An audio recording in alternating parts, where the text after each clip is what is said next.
the impeached DP is Keith Rigathi. Let's listen in. You're good, DP, just tell us, this is the first time we are seeing you after more than 48 hours. Sorry for, that particular scenario. And we saw you in the morning wishing Kenyans a happy, Shujaa Day through your ex-official account. We saw you also wishing Kenyans a happy Shujaa Day during through your official X account. But just, we are seeing you for the first time in more than 48 hours. Just tell us about your status. Thank you very much. I think on Thursday I had proceedings in the Senate throughout the morning, and I think we broke at 1 o'clock or so, and I literally for lunch with my team of lawyers and a few of my senior officials in the office of the Deputy President. And after lunch, we went through my examination in chief in the afternoon and possible areas of cross-examination by the councils for the National Assembly and by the senators themselves. And my team took off for the Senate, and I went through my office to pick my notes. And when I was going to the office is when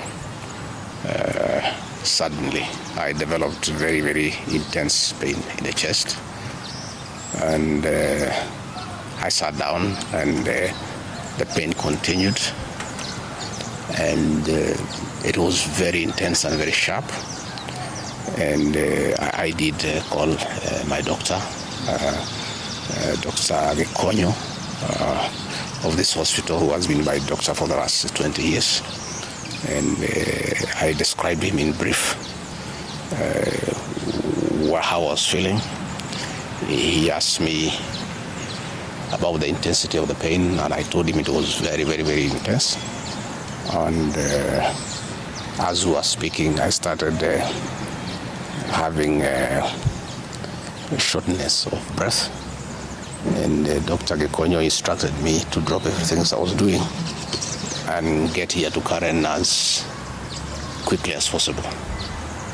He told me what I had described is not a good thing, and I should come here. And I went down through the lift to my car, and he instructed my people to very speedily bring me here. And by the time I was getting here, I was under a lot of pain and shortness of breath. And I found Dr. Gachagua and his team of paramedics were waiting for me, and quickly examined me. And he quickly made a decision that I must be admitted immediately for observation and possible treatment. And in fact, after I stabilized, he did tell me that had I been late for another 20 minutes, we'll be telling a different story today. He didn't want to thank Dr. Gachagua and his team of doctors and paramedics and the nurses. They have really taken very good care of me. And he would have wanted me to stay a bit longer for further observation. But I've requested that he allows me to go home. And he thinks I'm quite stable to go home where he can look after me when from home. In any case, my home is not far away from here. And if there is any problem, I should be able to get back here. But as we speak, I'm okay. A little bit weak, but I feel better. The pain The intense pain has gone away. What is there is very little pain. It is manageable for a man. A man must be able to withstand some of these small things. But in his assessment, I'm out of danger. But when I came in, it was very, very, very severe. And I want to thank the people of Kenya for their prayers. And I'm sorry, many came to see me. I was not able to see them. The doctor could not allow them because I needed a lot of rest. And I was at a very serious observation by a team of doctors and nurses. And therefore, I was not able to receive visitors. And I want to thank those who took their time to come and visit me. Millions of Kenyans who have been praying for me for my quick recovery. I really want to thank them and to say that I will remain forever indebted to them for their concern, for their love, and for wishing me quick recovery. Very unfortunate turn of events there during that particular time.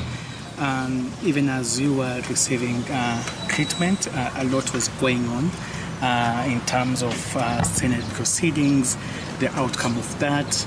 There's also a very active, legal proceedings on the same, resuming on Tuesday.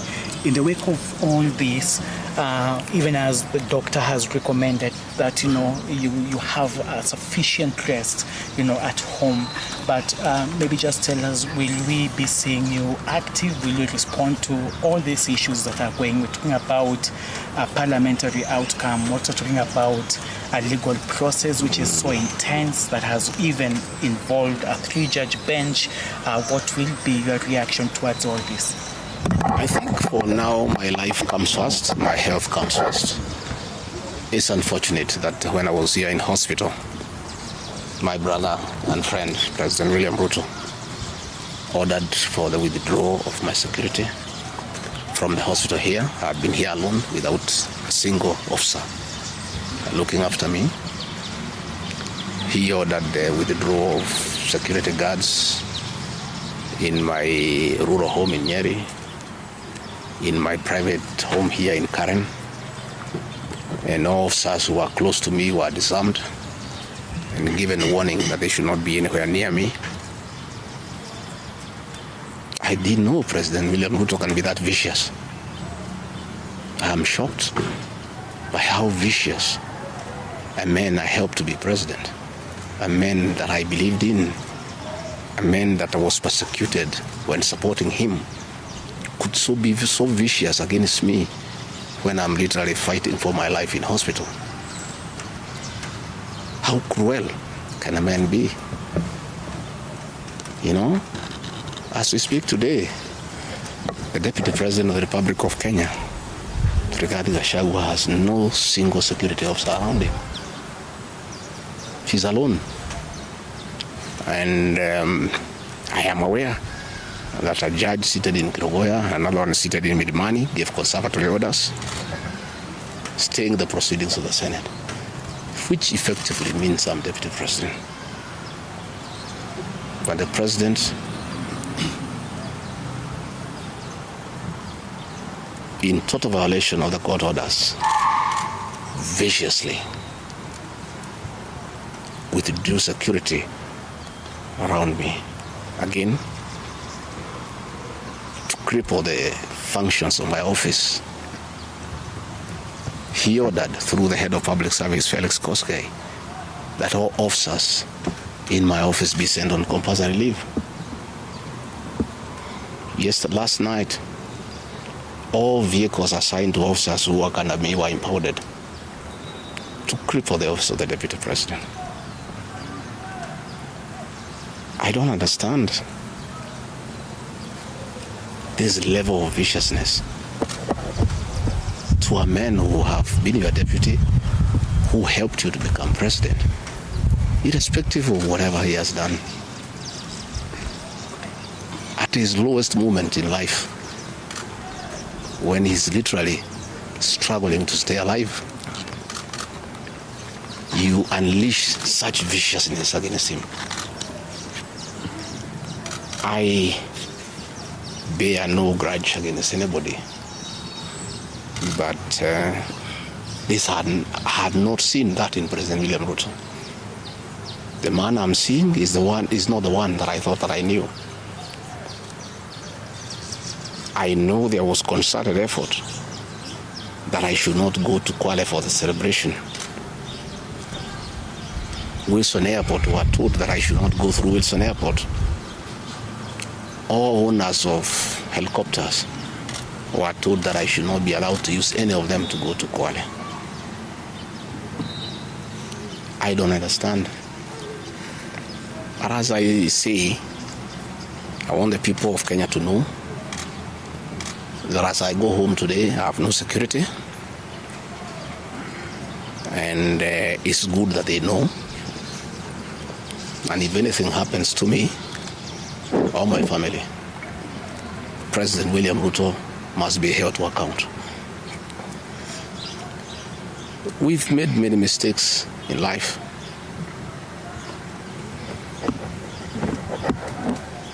And we keep on learning. I trusted President William Ruto. The people of the region where I come from, the Mount Kenya region, trusted him. In fact, as we were preparing to go to office, nobody else trusted him.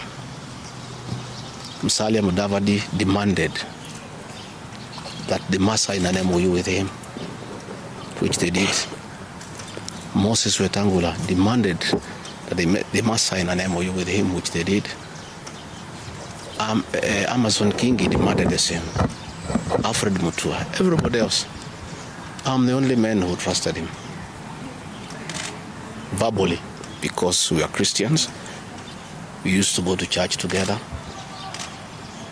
And as a Christian, I believed a fellow Christian that he would never betray me or my people. For the last 1 year, it's been very difficult for me. But I'm a very persevering man, very enduring. And what happened on Thursday is a culmination of continuous persecution and stress for a year. And when I look at it, probably it is history repeating itself. But President William Ruto wanted to take me the route President Daniel Arap Moi took Kenneth Matiba. He pushed Matiba up to getting a stroke and eventually dying. When I look to what the president is doing to me, especially now when I'm in hospital, crippling me, treating me like an animal, I think he wanted to take me the Matiba route. But God is gracious. It didn't happen that way. I hear many of his people are calling here asking whether I'm dead, whether I'll survive, whether I'll recover. They were celebrating. It's the most unfortunate thing that has ever happened in this country. That you can be so vicious to a man who helped you to be president. And the crime of this man, telling you the truth. Don't evict people without compensation, Mr. President. Mr. President, don't overtax people. You are killing them, you are killing their businesses. Don't force a housing program on people. If people do not want these houses, don't force them. My only problem with the president is just being truthful because nobody else can tell him. The framers of the 2010 Constitution wanted a deputy president who is elected as a buffer who can stand for the people. The charity we are being treated for, too, is get rid of an elected deputy president and appoint a control freak. A fellow you appoint who cannot ask a question, who cannot say anything. And I'm sure if they succeed, he'll be asked to sign an undated resignation letter so that in case he starts asking questions, he can just be told to resign. But the framers of the 2010 Constitution were very clear in their mind why they wanted a deputy president who is elected. I'm the only man in the cabinet and in the whole government who can stand up to President William Ruto and tell him, hey brother, this is not right. This Adani thing is not good for the country. There's too much corruption, Mr. President. This Adani thing is not good for the country. So I'm telling him, hey brother, this is not right. This Adani thing is not good for the country. There's too much corruption, Mr. President. This housing thing is being forced down on the people of Kenya. And they don't like it. Please don't force it down on them. You know, situations where medical equipment that was being supplied by Kenyans to the Ministry of Health now has been given to one single Asian. I said, Mr. President, this is not right. We are killing our business people. So, as we speak, I say that my lawyers are in court. We have faith in our judiciary. And I requested that, according to the rules of natural justice, I be accorded an opportunity to be heard in the Senate. You remember I presented myself to the National Assembly and defended myself. In the Senate, I was there day one, and even when the Speaker asked me to sit down to listen to the charges, I decided to stand up to face my accusers. I was there the following day. I was ready for cross-examination. The 11 counts is nothing but malice and fiction. It was a political game by the president to get rid of me. And looking at it, I don't think the president had any intention of ever working with me.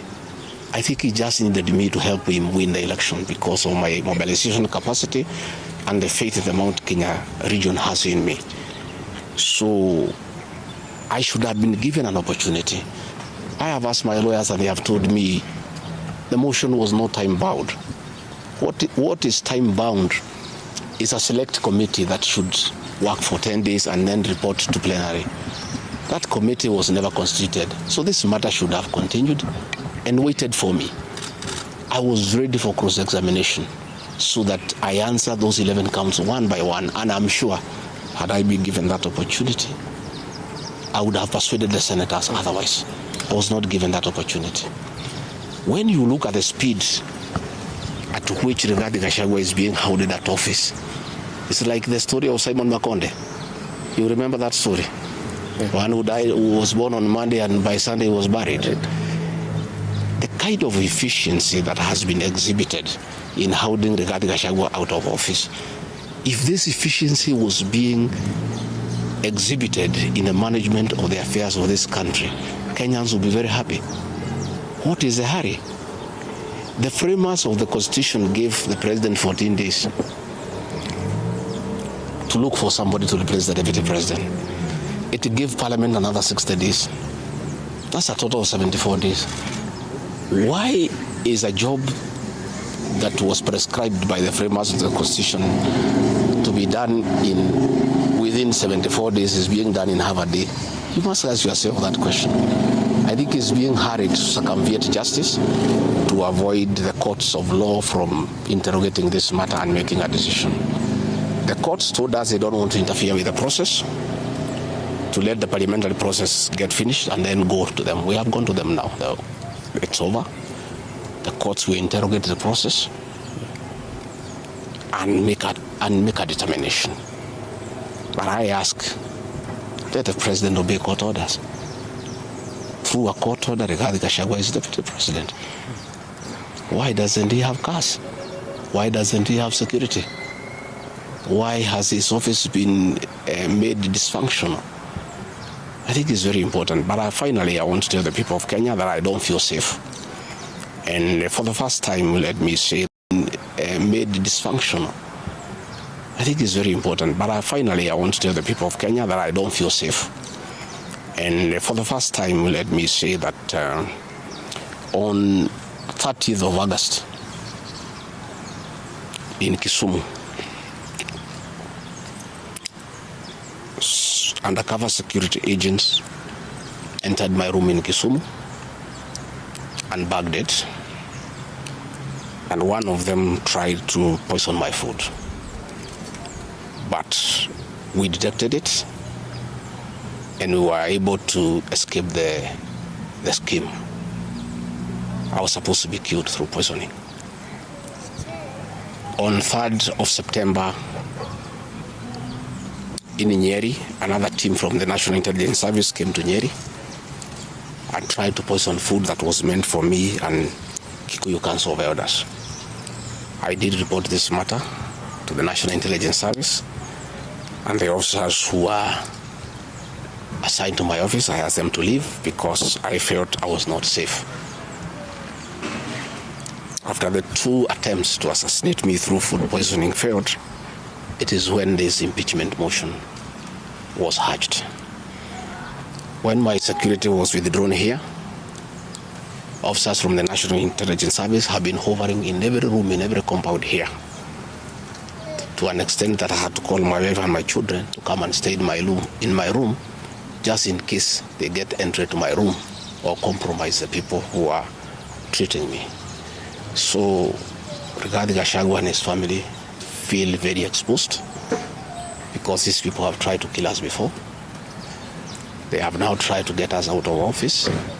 So I asked President William Ruto, my brother, I helped you to be president. Leave me alone. Leave my children alone. Out of office. So I asked President William Ruto, my brother, I helped you to be president. Leave me alone. Leave my children alone. Do whatever you want, but let me live. Let me look after my children. You can do whatever you want with the country, but allow me to live. Because I was there for you when you needed somebody to be there for you. When you are in trouble and you needed a man who could stand with you, I stood with you, with my family.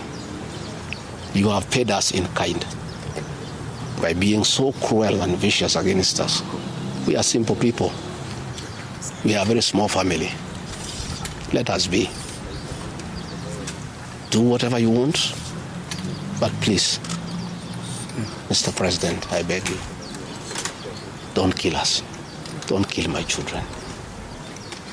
You have caused me enough pain for the last 1 year. Please, leave me alone. Let me be. God will take care of me. I don't have to have security. I don't have to have drivers. I don't have to have cars. Please allow me to have my peace, if nothing else. And remember, I was there for you when you needed a man to be there for you. Let the courts of law uphold and protect our Constitution. I ask the Chief Justice, Martha Koome, to live true to the fidelity of our Constitution, to make sure that this is a country of the rule of law, to allow the court process to take place and ensure that this process is not nugatory. There are orders asking that Rigathi Gachagua remain in office until this matter is heard and determined. Let it be. Thank you very much. Just a quick call, please. I don't want to say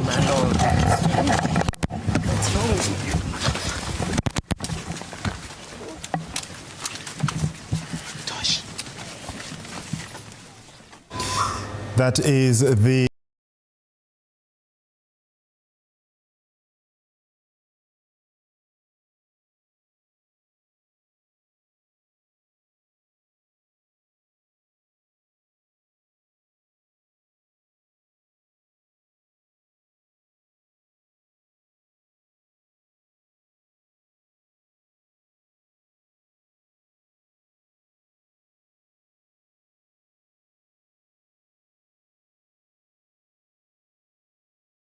also behind the impeached DP is Keith Rigathi. Let's listen in.